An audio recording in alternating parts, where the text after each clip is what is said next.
The intercom crackled, then hissed, long and slow, like someone dragging a knife over sandpaper.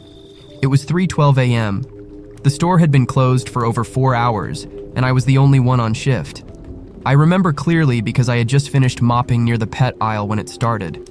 At first, I thought it was interference from the cleaning machine, but the sound didn't match. This was wet, electric, wrong. Hi, my name is Mason. I've been a night janitor at a Walmart in Kentucky for the past 8 months. Before that, I was working construction, but a busted knee and a few bad decisions brought me here. It's not glamorous, but it's quiet, or it used to be. The intercom should only work from the front desk or the manager's office. I was nowhere near either, and no one else had keys tonight. I double-checked that when I clocked in. Still, the speaker above aisle 3 kept hissing in these deliberate little bursts, like someone was testing it. The air smelled like old copper and lemon-scented floor polish. That combination hit me hard, almost nostalgic in a nauseating way. I stood still, mop dripping at my side, listening. Then, just as sudden as it had started, the sound stopped. Dead silence. My ears rang from the absence. I moved toward aisle 3 slowly. Wheels on the mop bucket creaking. Nothing. Fluorescent lights buzzed overhead, casting that sickly pale glow over the rows of perfectly aligned products. It was the kind of sterile brightness that made even shadows look fake. Then the speaker above me clicked again. Mason. Not shouted. Whispered. Like breath against glass. The kind of whisper that carries weight. Like it knew something. My chest locked up. I looked around, absurdly, like someone might be crouching behind a cereal box. No one. Just the steady hum of refrigeration units from the frozen section. I told myself it was a prank. Maybe someone hacked the intercom. Maybe a glitch. Maybe my name's just common enough to be coincidence. But my gut said otherwise. It wasn't just the voice. It was how it said my name. It was how my sister used to say it, soft and drawn out, like she was trying to calm me after a nightmare. But she died 3 years ago. I turned off the mop machine, suddenly aware of how loud it was. The silence that followed wasn't comforting. It was thick, pressurized. I stared up at the speaker. It stared back.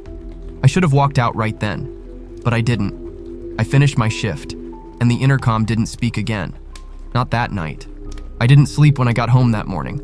I showered, made coffee, and sat in the recliner across from my TV with the volume on mute. My cat, Rupert, climbed into my lap, but even his purring felt louder than usual. I kept thinking about that voice, that whisper. I replayed it over and over again in my head, trying to convince myself that it wasn't real. But every time I did, my body responded like it had been real.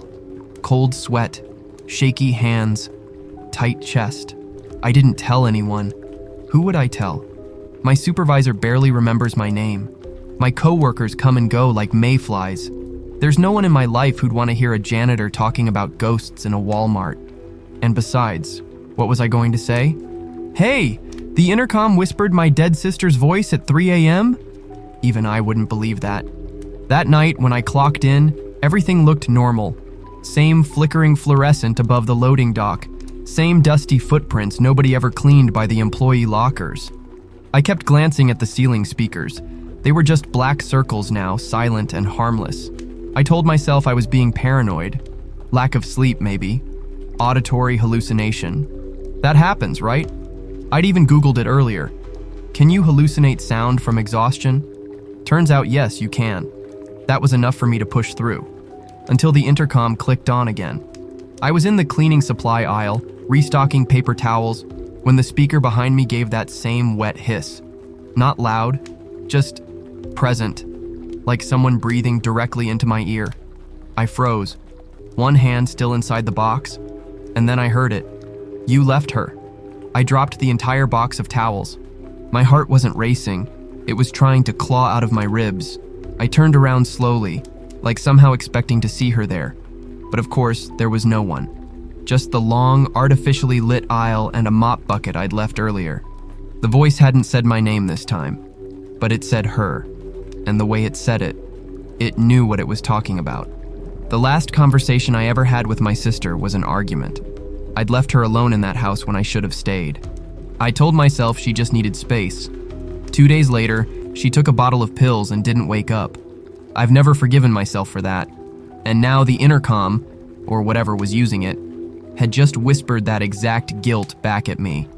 I stumbled backward and nearly slipped on a hanging roll of plastic wrap. My vision tunneled. The aisle stretched unnaturally far. I gripped the shelf behind me, focusing on the gritty texture of a detergent bottle just to stay grounded.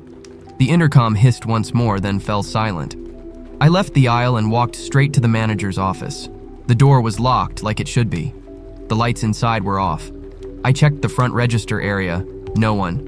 The system log showed I was the only one clocked in. I even checked the security terminal, though I didn't have access to the camera feeds. I thought about calling someone. But who? The police? Hi, I'm being haunted by a PA system? I did what I always do. I shoved it down. I cleaned. I scrubbed every damn tile in the frozen food section like it might save me. At one point, I thought I saw movement on the other side of the store, a shadow turning a corner. But when I got there, nothing. Around 4:15, just before the shift ended, the intercom clicked again. Just once. No words. Just a breath. This time, it wasn't hers. It was mine. Identical. Like someone had recorded the way I breathe when I'm about to cry. Shaky, wet, pulled from the diaphragm. I recognized it instantly. The speaker hissed once, then went silent for good. I didn't even clock out. I just left. And this time, I should have stayed.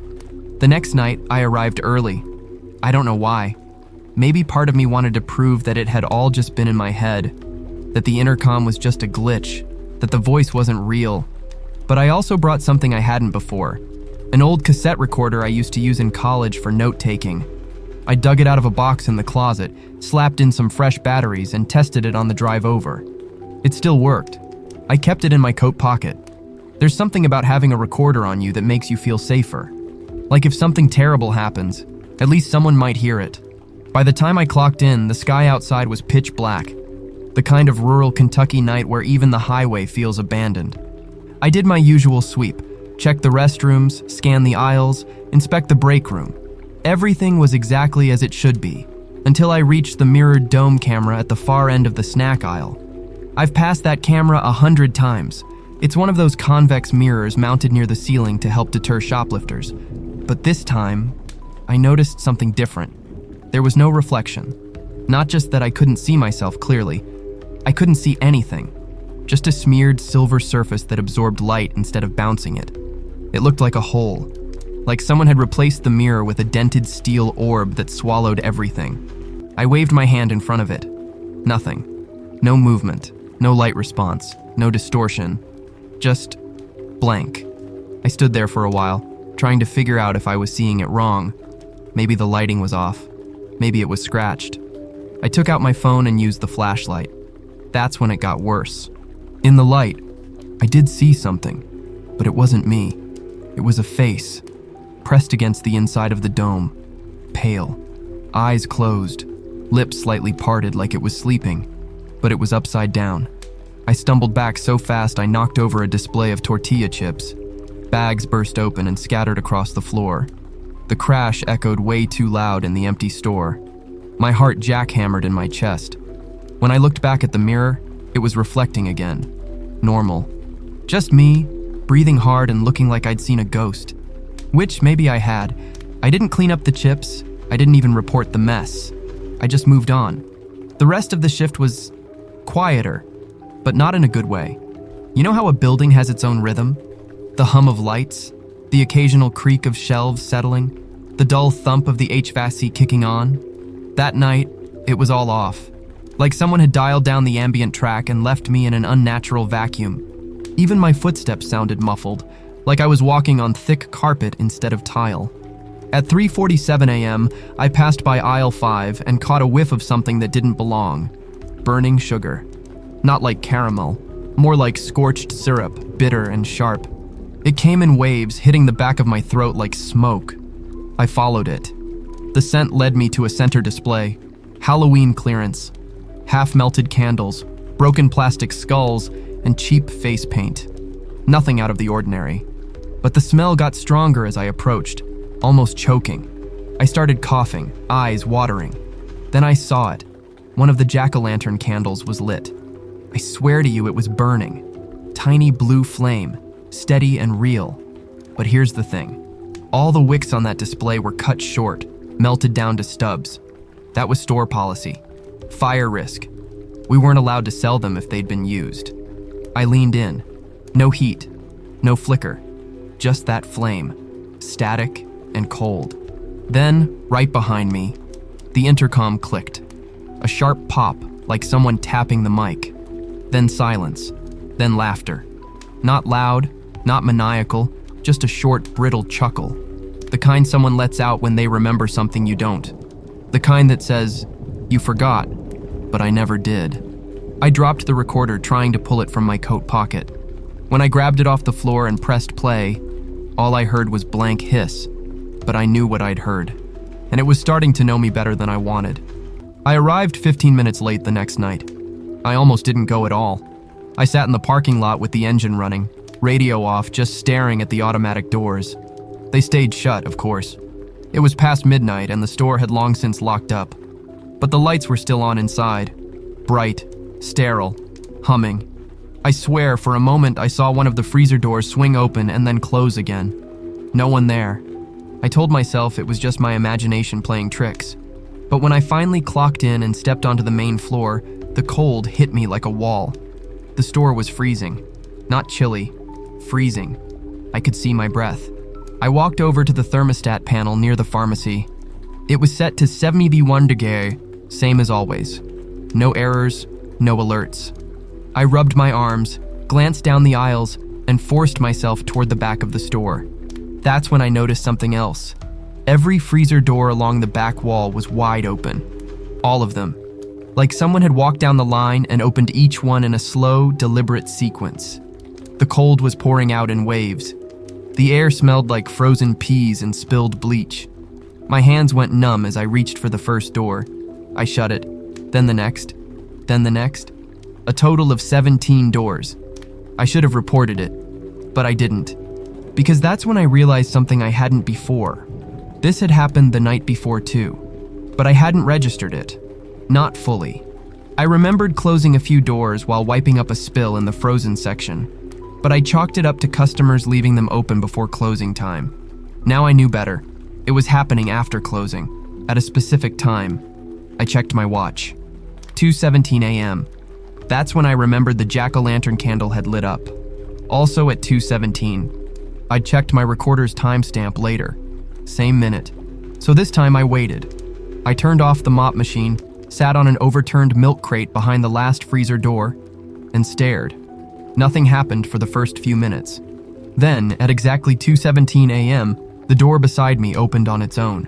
No sound, no warning. Just a slow, smooth swing outward, like a hand had pulled it gently. And inside the freezer, there was a single item, a TV dinner. Not just any kind. The exact same one my sister used to eat when we were kids. Salisbury steak with mashed potatoes and corn. I hadn't seen that box design in years. The 2006 packaging, before the rebrand. But there it was. Frosted over, but perfectly centered on the shelf. I reached out, touched it. Ice cold. And then, from the speaker above my head, that soft hiss returned, followed by static. Then a voice, low and unfamiliar. A man's voice this time. Calm, steady. He said, "Sit. Watch it again." My knees buckled. There was no TV, no screen, but my mind filled with something anyway. An image, like a memory being forced through a keyhole. I saw a kitchen. Ours. I was 12. She was 10. We were sitting at the table, the TV dinner between us, half eaten. The microwave was still beeping from the corner, but neither of us moved to shut it off. We were arguing. I don't remember the words, only the feeling. That hot, stupid anger. Then the vision cracked. The freezer door slammed shut on its own, nearly catching my hand. I stumbled back, heart pounding so hard I thought it might burst. When I looked again, the door was closed, and the dinner tray was gone. All the other freezer doors were closed too. The temperature began to rise, not fast, but enough to see my breath disappear. I backed away slowly, my shoes squeaking on the polished floor. Every step I took felt like I was being watched.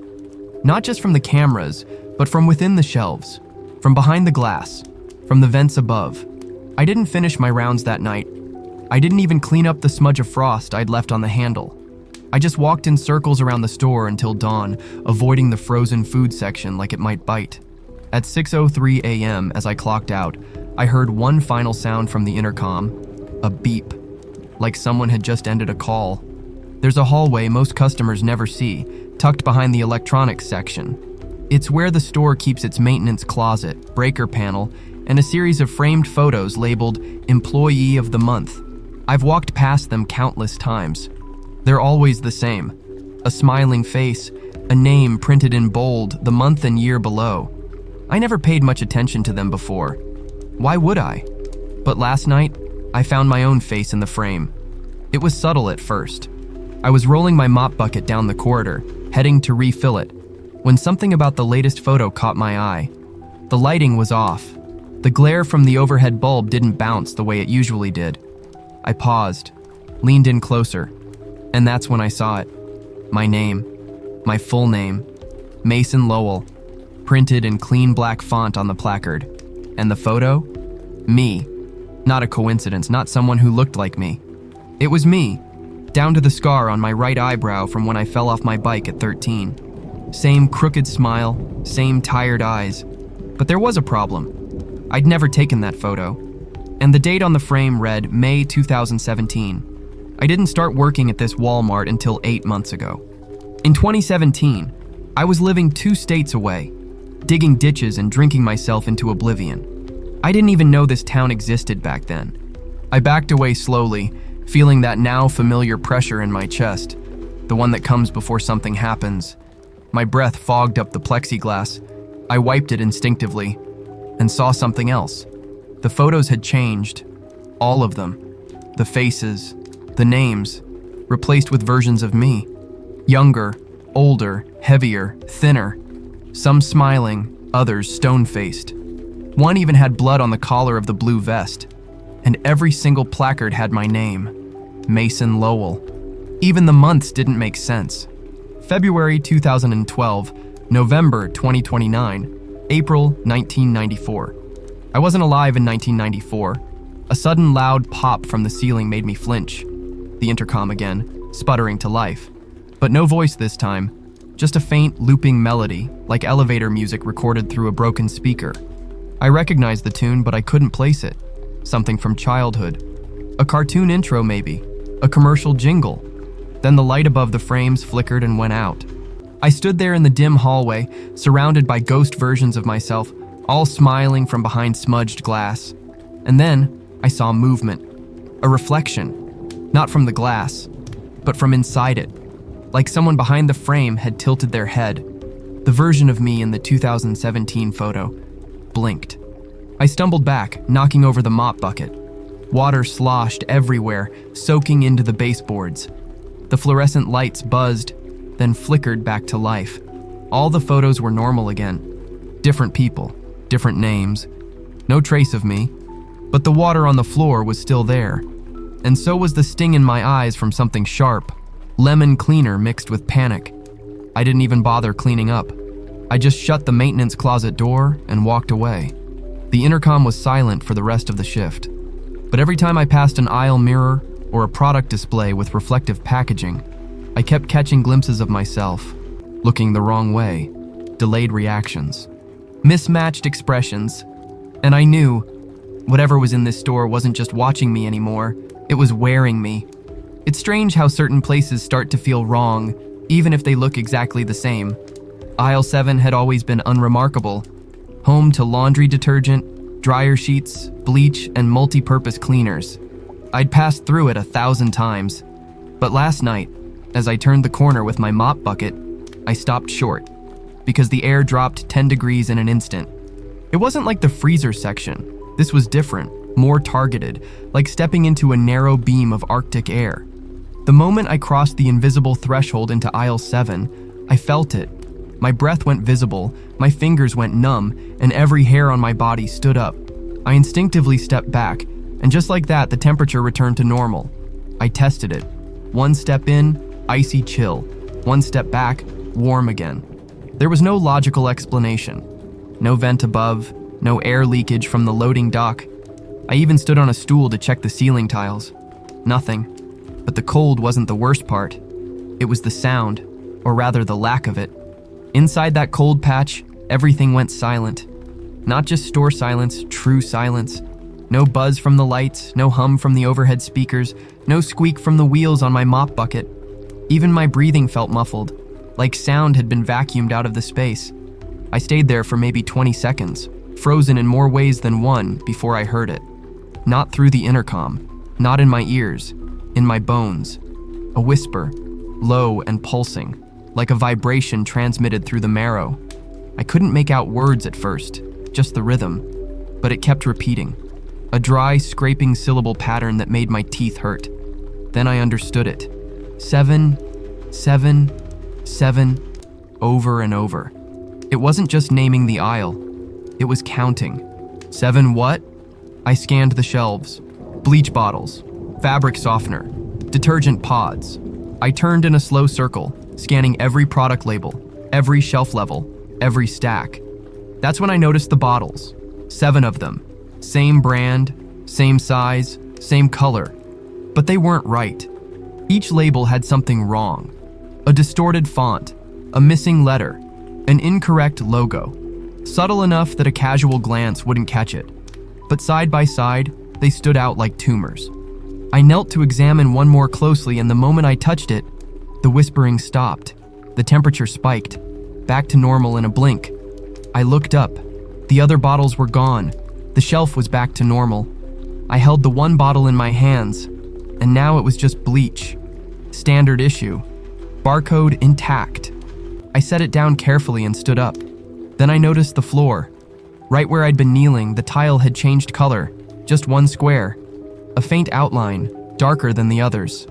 I touched it. Ice cold.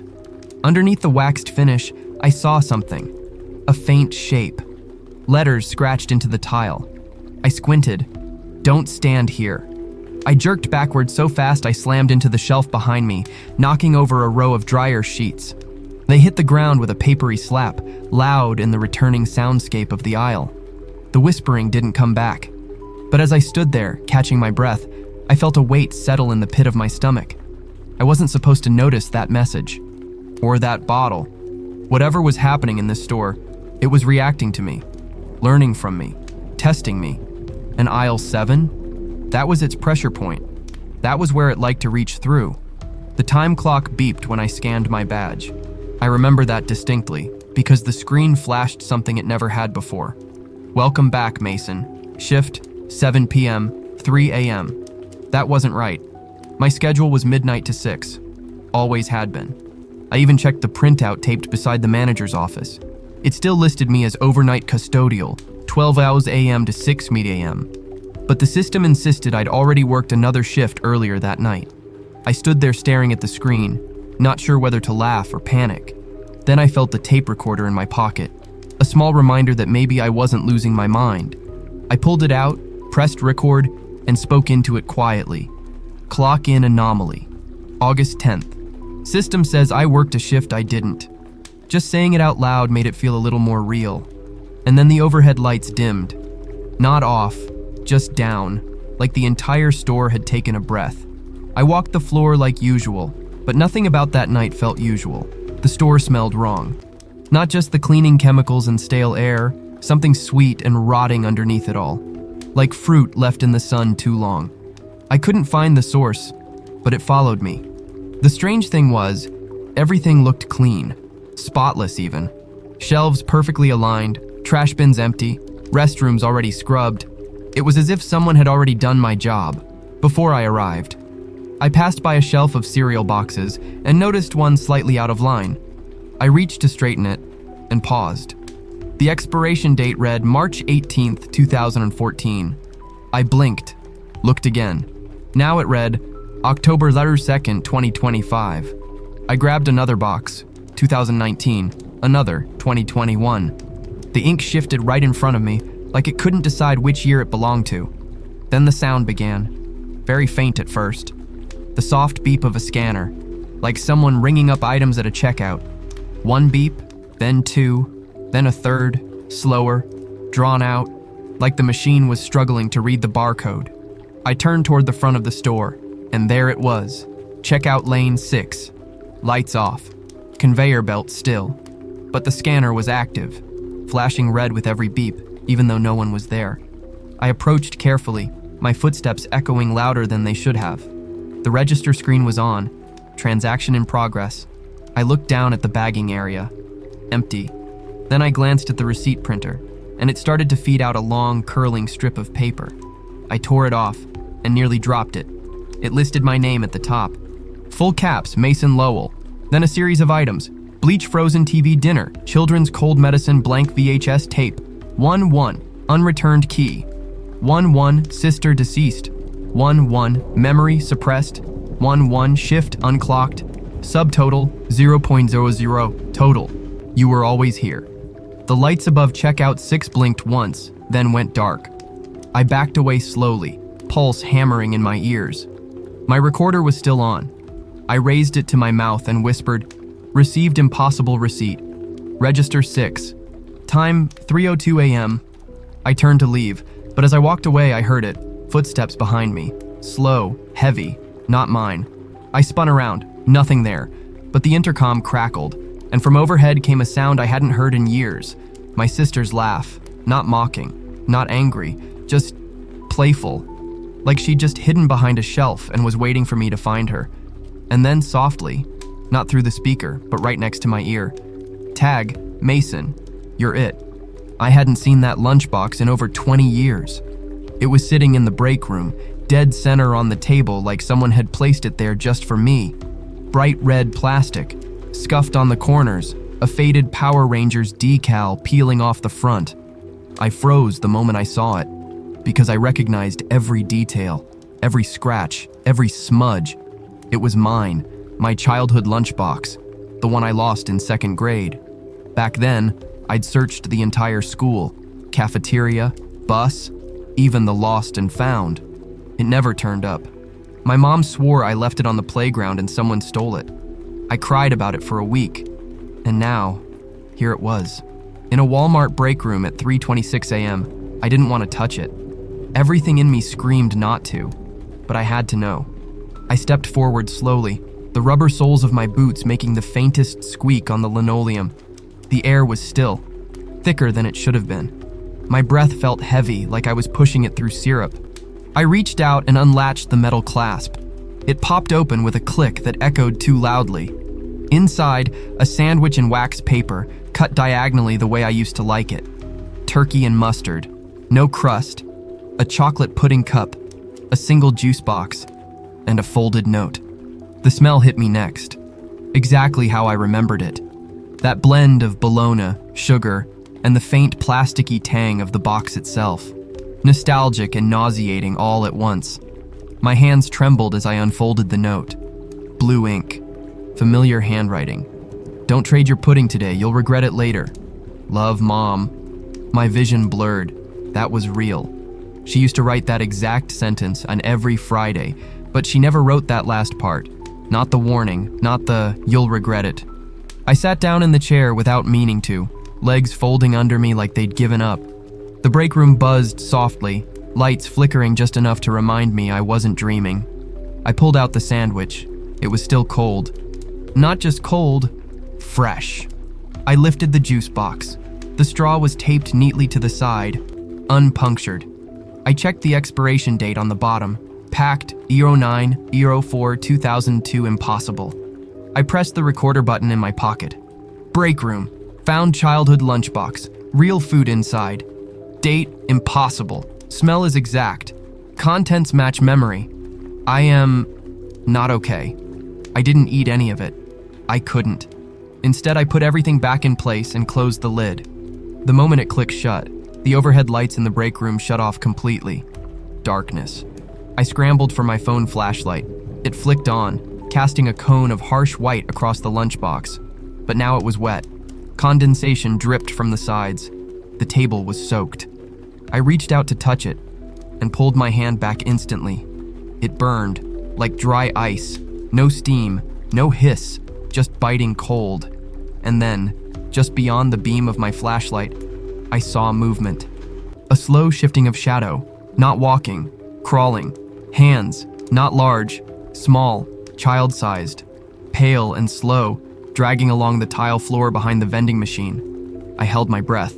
Then I heard her voice again, faint, raspy, just behind the machine. Don't forget this time.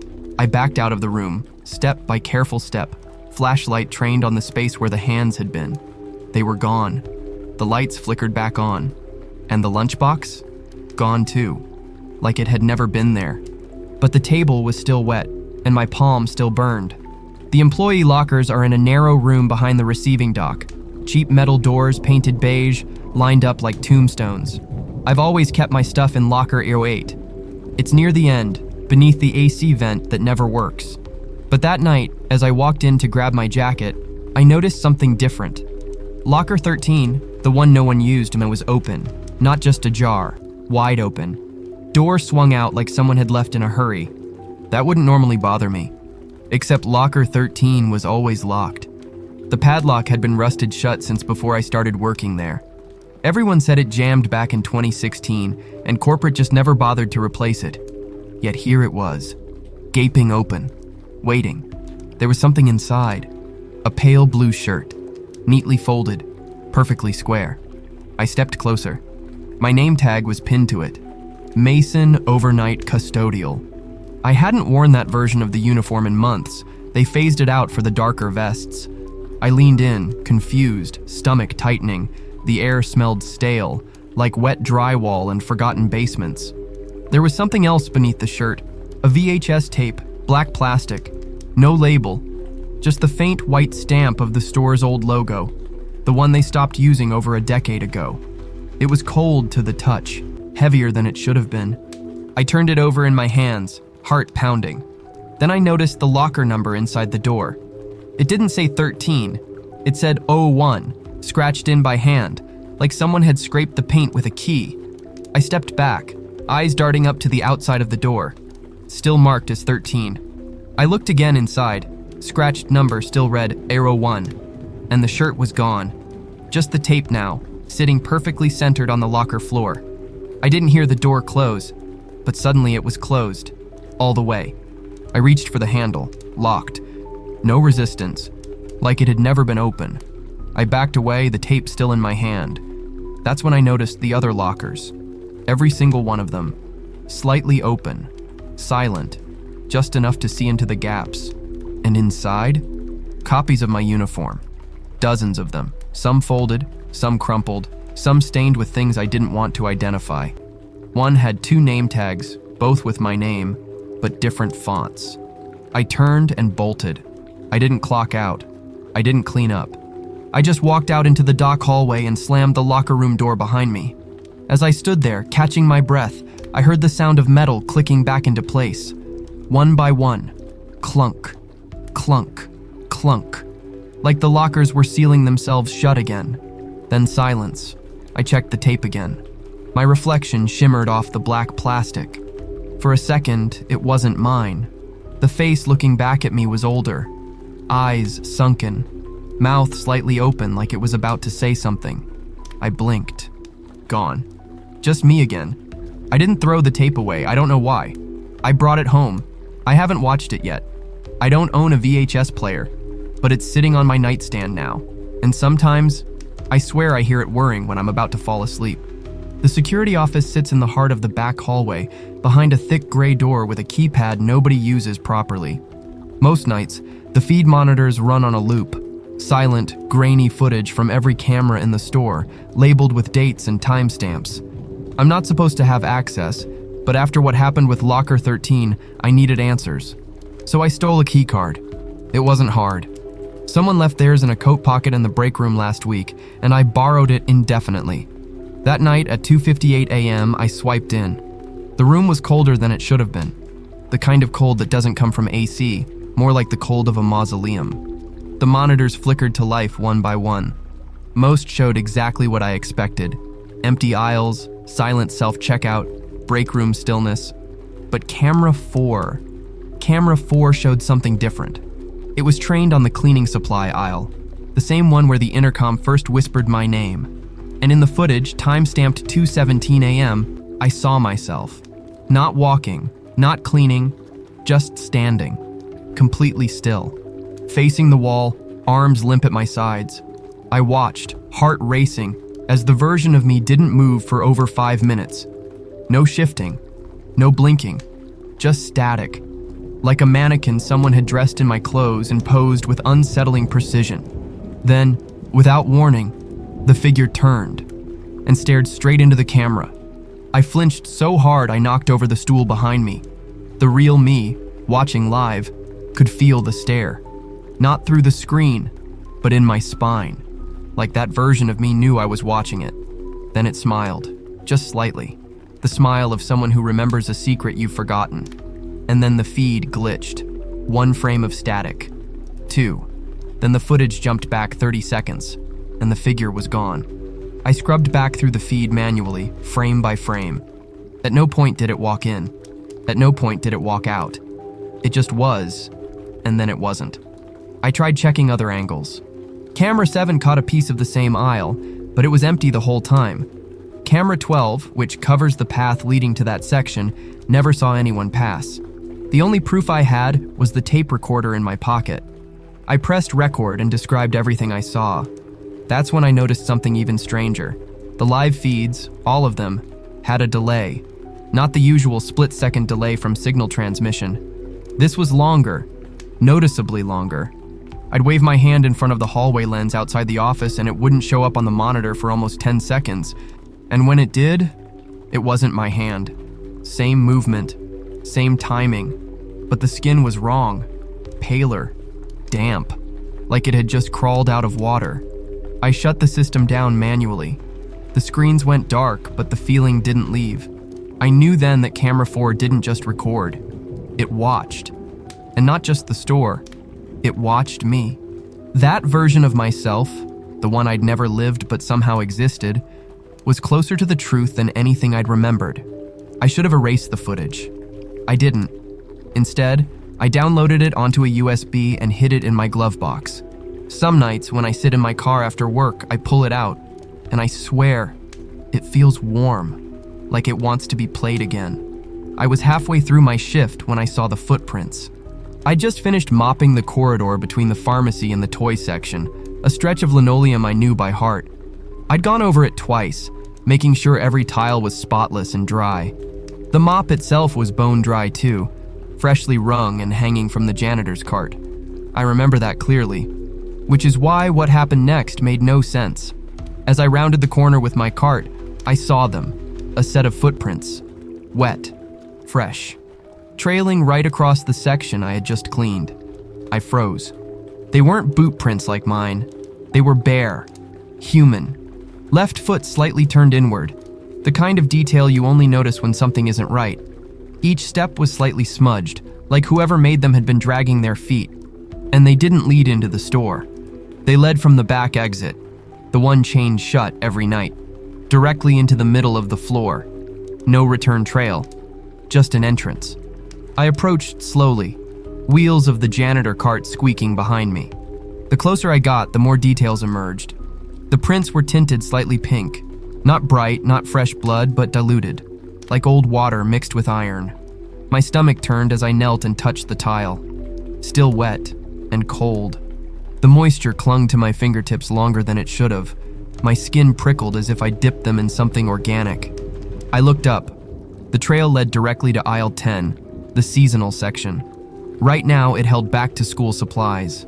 But as I turned the corner, I was met with something completely different. Christmas, decorations, stockings, fake snow, all of it fully set up. I blinked, turned around, looked back again. Still Christmas. And the footprints ended right at the base of an empty display. A platform meant for inflatable Santas, barren and dusted with a faint layer of glitter. Something moved. A rustle just beyond the fake pine tree near the shelf. I stepped closer, flashlight raised. Nothing. But the air smelled wrong again. Pine cleaner, yes. But something else. Something faintly organic. Like old breath. The intercom didn't click on, but I heard it anyway. a whisper that didn't need speakers. "Mop it again." I turned sharply, heart pounding. No one behind me, no sign of movement, just that same low internal voice, like it had bypassed my ears and settled straight into my skull. I did as it asked. I went back, filled the mop bucket, pushed the cart in silence. When I returned to the footprints, they were still there, but now they were facing the other way, leading back toward the exit. I stood in place, mop gripped tight in my hands, unable to breathe. I knew then that whatever left those prints was watching me mop them up. And as I started, I noticed something even worse. With every pass of the mop, the prints didn't smear. They shifted. They began to move slightly across the floor, step by step, in reverse, as if something was walking backwards while I cleaned. I dropped the mop, backed away. The trail stopped, and there, in the reflection of the tile, I saw it. Not behind me, not around the corner, underneath. A face pressed against the underside of the floor. Eyes open, mouth forming one word. Mason. Checkout 6 had always been temperamental. Sometimes the scanner wouldn't read properly, or the drawer would stick, or the screen would freeze on the loading logo. Every cashier hated that lane. Customers avoided it if they could. Maintenance once called it haunted, half joking. But until that night, I never paid it much mind. Then it turned itself on. No customers, no employees, no reason. Just me, cleaning the gum-stained tiles near the front end around 3:08 a.m. when the register beeped to life. No other sounds, no power surge, no hands on the keys. Just a beep, followed by the flicker of the screen, the soft clatter of the receipt printer warming up. I stood up slowly, wiping my hands on my vest. The scanner light came on, red and pulsing, like it was waiting. I moved closer. The screen didn't show the home page. No welcome, no begin scanning. Just a blank white interface, then a single prompt typed slowly across the top. "Would you like to view your purchase history?" I stared, mouth dry. My fingers hovered over the keypad. Against every rational instinct in my body, I typed, "Yes." There was no sound, no buzz, just a soft shift in the air around me, like someone had opened a freezer behind my back. Then, line by line, the screen began to print names of items, not recent ones, not from this store, from my life. Plastic wristband, hospital, age 12, tooth from inside wall, 2007. VHS copy of The Iron Giant, missing, unwashed shirt, funeral 2020. Rope, never used. 1 packed, forgotten. The list kept going. Dozens of items. Some I recognized, some I'd buried. Objects I hadn't seen since childhood. Things I never bought, just owned briefly in private corners of my life. At the bottom of the list, the total cost read, "Paid in full, I didn't move." The register beeped again. The printer hummed. A new receipt curled out, slow and deliberate. This one didn't list any items, just one phrase, repeated 3 times. "You came back. You came back. You came back." The drawer opened with a soft ding. Inside, not money, but a single Polaroid. A photo of me taken from behind. At the janitor closet, dated tomorrow. No signature, no caption. Just me, slightly hunched, unaware of the camera. I checked the security cameras immediately. Nothing on the feed. No activity near Register 6. No printing logs. No maintenance records. But the Polaroid was still in my hand. And on the back, scratched into the photo paper with something sharp. "This is where you said yes." I didn't remember saying yes to anything. Not yet. But someone, remembered it for me. The pricing system updates every night at midnight. That's standard. It's automatic. Run by corporate. Synced with the central server. No one on night shift touches it. We just wake up to new markdowns and clearance tags we're expected to hang before opening. But lately the drops weren't random. They were repeating. It started with a cart full of discontinued items, old Halloween stock we never sold, mismatched Tupperware sets, novelty mugs from holidays 2 years past. I was restocking batteries when I noticed the red tags, all marked down to the same price, $217 every item, identical. And the timestamp? Price change applied. 2:17 a.m., that number again. At first I thought maybe it was a batch error, but it kept happening. Every night for a week, more items dropped at exactly that time. 2:17. Always 2:17.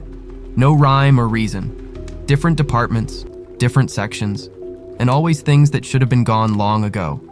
I started tracking them. One night, it was all the leftover DVDs from the media bin, titles that hadn't moved in a decade. Another night, it was expired snacks, mysteriously re-entered into inventory. Then, an entire pallet of electric toothbrushes. Not the new models, but a discontinued design from 2015. I tried pulling the logs. The terminal in the stockroom spat out a list that made my stomach turn. Price drop history, 2:17 a.m., internal override item, Razo 3134, child's raincoat, size XS, item, Shishi 6423, VHS cleaner kit item, NAR 91388, birthday card, sorry I missed it, edition. Item, MAN 5101, Mother's Day 2003, mug item, Marwaro 874, frozen TV dinner, Salisbury. Some of the entries were marked with a strange internal code, DPT Z13. There's no department Z13 in this store, or in any store. I asked the assistant manager if he'd ever seen the code. He looked confused and said, "That's not a thing," before walking off without another word. That night, I stayed near the system terminal. At 2:16 a.m., the screen was normal. Plain blue interface, quiet fan hum. At 2:17 a.m., the screen went black. For 10 full seconds, it stayed dark. Then a single white word appeared in the center. Offering. No input, no keystrokes, just that word. Then the system rebooted on its own and resumed normal operation. I checked the shelves. That's when I found the table. It had been set up in the seasonal section. No one admitted to doing it. A card table, covered in one of those cheap red vinyl tablecloths we only use during store demos. On top of it, 7 items, all marked 217. Each one connected to a memory I didn't know I still had. A cracked ceramic dog I'd broken when I was 6. A spiral notebook with my childhood handwriting. A box of tissues with the old pharmacy logo. A faded birthday candle shaped like the number 9. A toy race car missing a wheel. An empty pill bottle. A pack of mint gum, still sealed, I didn't put them there. But the tags were real. Scannable. I scanned one. The toy car. Item accepted. Accepted where? I scanned another. Offering logged. The store was recording them. Not as inventory, as tributes. I backed away slowly, the scanner still glowing in my hand. The intercom didn't speak that night, but the register in the distance beeped once. Just once. Like a bell. His name is on every schedule. Robert C. Ellis, store manager. It's printed at the top of the shift charts, signed at the bottom of every supply order, attached to every disciplinary form, and embedded in the auto-generated holiday memos posted in the break room. But in 8 months of working here, I've never seen him. Not once. I asked around casually at first, "Hey, have you ever met Ellis?" Responses varied. One coworker said, "He works days, I think." Another muttered, "I think he retired." A third frowned. Wait, wasn't he transferred years ago? No one knew for sure. No photos, no office appearances, no birthday cards. Just his name. Constant, unchanging. Then I noticed his car. It's an old silver Buick parked 3 spots from the emergency exit, backed in tight against the yellow curb. Always dusty, always locked, no plates. The windows are tinted dark enough that you can't see inside, and it's always there. Day, night, rain, snow. I once passed it at 4:45 a.m. and touched the hood. It was warm. That night, I decided to check his office. Technically, it's off limits, but I still had that borrowed key card from the security room. The hallway leading to his door felt longer than usual. The overhead lights buzzed louder. One flickered, even though I'd replaced it 2 days ago. The office door was closed. A small placard read, "Manager, Robert C. Ellis." I swiped the card. The light turned green. The lock clicked. I hesitated. Then I opened the door. Inside was silence. No paperwork, no computer, no chair, just a perfectly clean, empty room. Except for one thing. A single piece of paper taped to the back wall. White. Centered. No dust, typed in all caps. "If he asks for you, say you don't work here." No signature, no date. I closed the door, locked it, walked away. The next morning, I checked the scheduling software. Manager R. Ellis, active. Then I tried something else. I searched his name in the employee directory. Nothing. No Ellis, no Robert, no digital footprint at all. It was like he existed only on the surface level, enough to satisfy corporate, but never enough to confirm his existence. Then my phone buzzed. Unknown number, no caller ID. I didn't answer, but the voicemail that followed was exactly 3 seconds long. Static. Then a voice, low, calm, controlled. Don't go in his office again. Click. I replayed it. Same message, same tone, and it was my voice. Whispered, slowed down, distorted like a warped tape. That day, the Buick wasn't dusty anymore. It gleamed, and someone had drawn a single line through the dust on my car's windshield. One word. The mirror sits at the far end of the pharmacy aisle, mounted high near the ceiling like all the others. Convex, wide angle, meant to catch shoplifters or blind spots. I've passed under it countless times, never paying much attention. But that night, it caught me watching it. It started with a glance, just one of those passing upward looks you make out of habit. But the reflection didn't match. I was still there, mop in hand, pushing toward the end of the aisle. But in the mirror, I wasn't moving. I was just standing, staring back at myself. Different posture, different face, older. Not drastically, but noticeably. Lines deeper around the eyes, jaw tighter, shoulders slouched with the kind of heaviness that doesn't come from physical strain, like he'd been through something. And he was wearing my exact uniform, but the tag on his chest didn't say Mason anymore. It said, Robert. I froze, watched him. He didn't blink, didn't flinch. He just watched me watching him. Then he smiled. Not friendly, not cruel, just tired. Like he knew something I hadn't figured out yet. I took a step forward. So did he, but not in sync. A beat ahead, like he knew what I was about to do. I raised my hand. He raised his, but not to match mine. He raised his left when I raised my right. No reflection, no mirroring, just a man mimicking me from the other side. I lowered my hand. He didn't. He kept his up. Then he pointed, not at me, but downward into the store. His finger slowly shifted until it was aimed at the floor near my feet.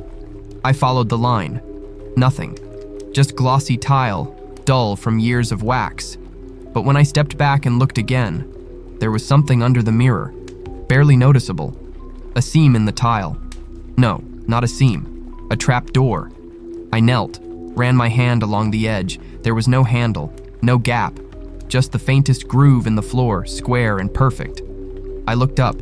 The mirror was normal again. Just me, present-day me, staring back, mop at my side, mouth slightly open. I pressed record. Mirror anomaly. Pharmacy aisle. Possible structural access beneath tile. Reflection showed older version of self. Name tag read Robert. This is... I paused, because saying it out loud made it too real. If the man in the mirror was me, and if he wore that name, then maybe Ellis wasn't someone else. Maybe Ellis was what you become when you stay too long. The break room has always been a kind of sanctuary.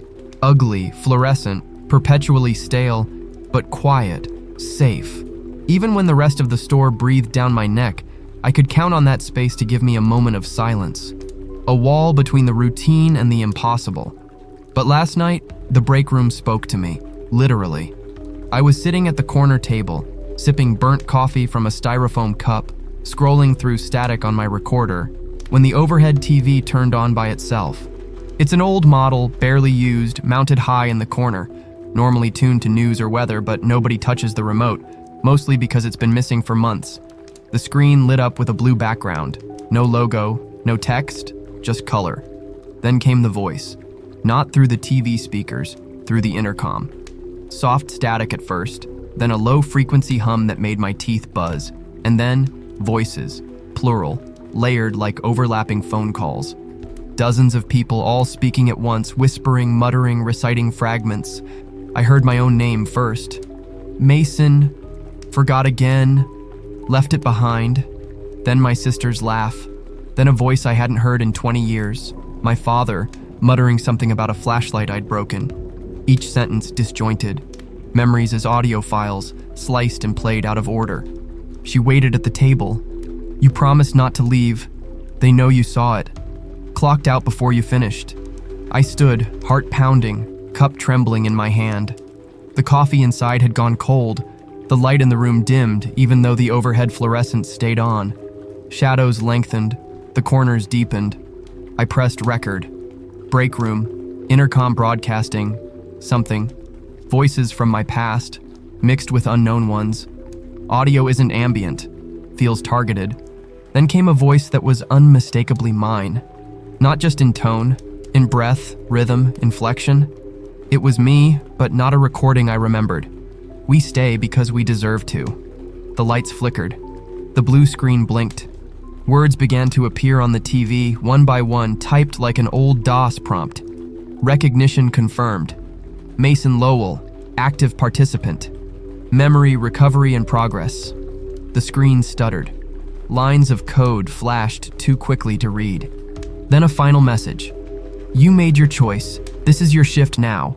The TV shut off. The intercom went dead. And the break room fell back into silence. But not normal silence. Held silence. Like something was still in the room, holding its breath with me. I left the coffee behind. Walked to the hallway. As I opened the break room door, I turned back for one last look.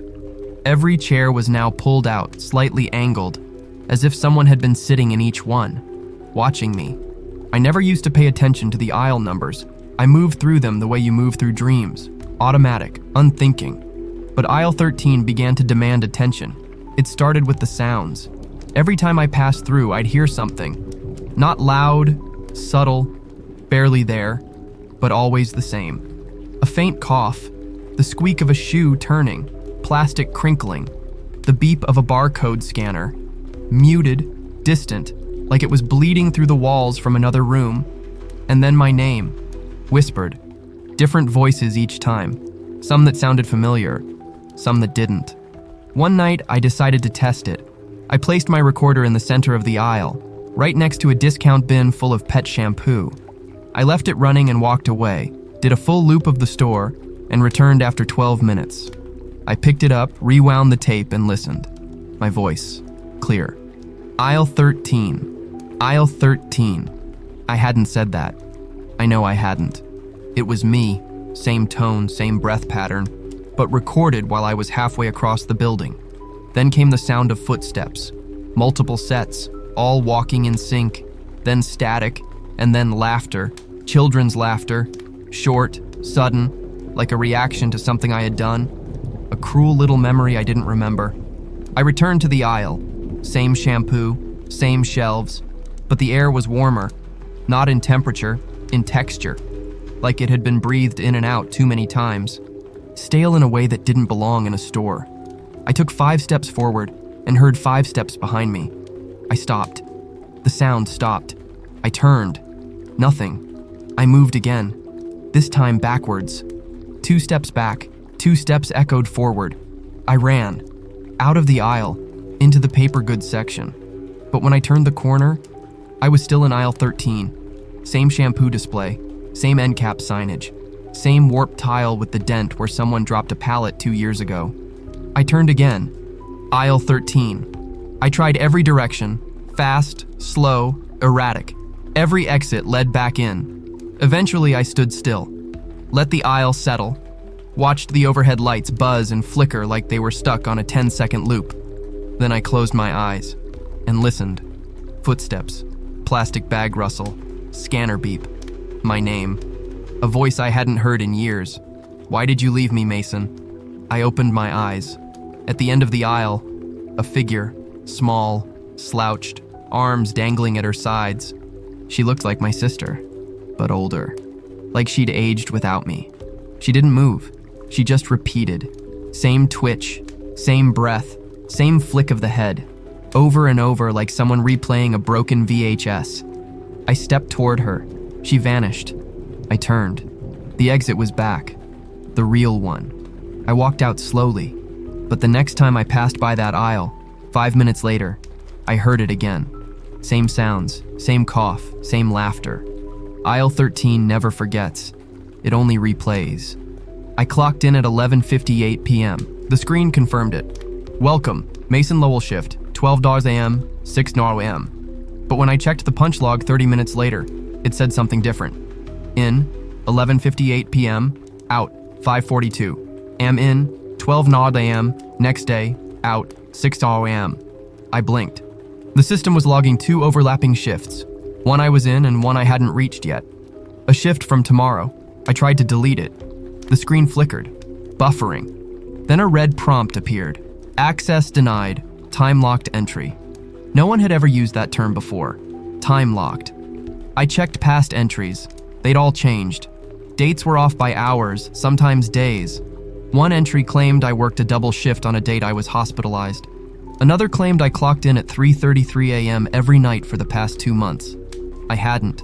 I recorded each anomaly in my notebook, cross-referencing with security footage, but when I checked the tapes, I was there, in uniform, walking the aisles, even on the nights I swore I hadn't worked. I watched myself mop aisle 4 at 3:37 a.m. on July 18th. Problem was, July 18th I was out of state, visiting my sister's grave. I have photos, receipts, GPS data, but there I was, on camera, expressionless, moving in loops, like muscle memory. I pressed record. Time card error. Duplicate shifts logged. Footage shows physical presence during verified absence, suggesting I stopped. What was I suggesting? That the store was recording me beyond my actual presence? That something else was clocking in under my name? At 4:19 a.m., I passed by the punch clock again, and it beeped, by itself. The screen flashed, Mason Lowell, shift complete. I hadn't clocked out, and when I checked the printed time card, it said, "You stayed late again, thank you." Below that, scribbled in red pen, was a second line. Not printed, handwritten. "One more shift, then you remember." My hand trembled. I turned the card over. The back was blank, except for the faint indentation of a fingerprint, pressed so deep into the paper it had nearly torn through. It wasn't mine. Too small, too familiar. It was the quietest the store had ever been. No hum of the lights, no buzz from the coolers. Not even the distant groan of the ventilation system. Just silence, so total it felt manufactured, like the sound had been turned off. I was walking through aisle 6 when the intercom clicked on. Not a crackle, not static. Just a single precise click. Then, the sound of someone clearing their throat. Deliberate, human, followed by a long pause. And then, calmly, "Attention, Mason Lowell. Your shift is now complete. Please proceed to the designated exit." I froze. The voice wasn't mine. Wasn't Ellis. Wasn't a recording I recognized. It was warm, measured, authoritative. I turned toward the front doors instinctively, even though I knew they'd be locked. They always were until morning. But as I rounded the corner, I saw something impossible. The sliding doors were open, wide. Darkness beyond them. Not the parking lot, not the street lights, just void. No wind, no stars, just black. The scanner at the door beeped softly, like it was waiting for me to clock out. I stepped forward. Then the voice returned, but this time from behind me. "You can leave, Mason. Or you can stay." I turned. The intercoms all across the ceiling were lit, glowing faintly. "If you leave, you forget. Everything. The tapes, the photos, the voices. Her." A beat, then softer. "If you stay, you remember." My hands went cold. A familiar scent filled the air. That awful blend of frozen dinners, lemon cleaner, and the faint trace of her shampoo. I backed away from the exit, turned back toward the aisles. The lights above aisle 13 flickered to life. Only that aisle. The rest of the store stayed dark. And from down that corridor, I heard her voice. Not broken, not mocking, just soft. Calling my name, like she had once when I was too far ahead and she couldn't catch up. I raised the recorder one last time. "Mason Lowell, August 14th, 5:51 a.m. I think this is the final call. The store wants a choice. Leave and lose it all, or stay and remember." I hesitated, then whispered, "I think I already stayed." The intercom clicked off. The doors slowly slid shut behind me, and I was alone again. Inside. The cameras don't record me anymore. I tested it. Walked past every lens in the store. The live feeds showed empty aisles even as I waved, jumped, threw boxes in the air. Nothing. Just rows of still products and ghostless corridors. I no longer appear. I checked the playback from the night before. Nothing. I checked the week prior. Still nothing. But the janitor closet has my vest hanging on the hook. The time clock still logs my hours. The carts get cleaned. The mop bucket stays wet. Someone is working the shift. I just don't exist on tape anymore. I don't remember when that started.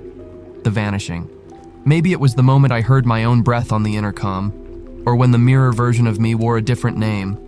Or maybe it goes back further, to the lunchbox, to the shift I never clocked in for, to the day I left her.